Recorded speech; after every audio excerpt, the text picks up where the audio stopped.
Hi hello friends, boiled egg curry ఎలా చేయాలో చూసేద్దాం. ముందుగా అయితే ఎగ్స్ బాయిల్ చేసుకొని నేను వీడియోలో చూపించిన విధంగా స్పూన్ తోటి ట్రై చేయండి. లేదు అనుకుంటే 4 సైడ్స్ నైఫ్ తోటి కట్ చేసుకోండి కొంచెం కొంచెం.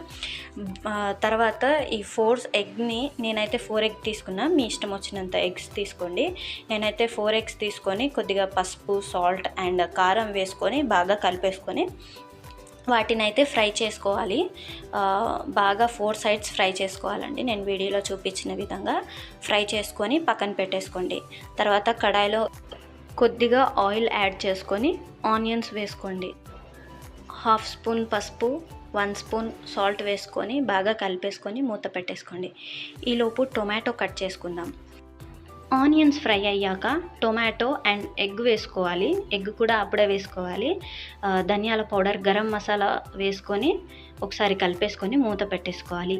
ఎగ్ ఎందుకు టొమాటో వేసేటప్పుడే వేస్తున్నానంటే, టొమాటో కుక్ అవుతూ ఉంటుంది కదా, దాని వాటర్ అనేది రిలీజ్ చేస్తూ ఉంటుంది కదా, ఆ వాటర్ ఎగ్ లోపలికి వెళ్ళి మనం ఎగ్ తినేటప్పుడు చాలా బాగా టేస్ట్ ఉంటుంది అనమాట. సో అందుకనే నేను ముందుగానే ఎగ్ వేస్తాను.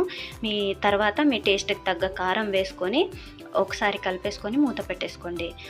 2 మినిట్స్ తర్వాత మీ కన్సిస్టెన్సీ చూసుకొని వాటర్ వేసుకొని కొత్తిమీర వేసి స్టవ్ ఆఫ్ చేసేయండి.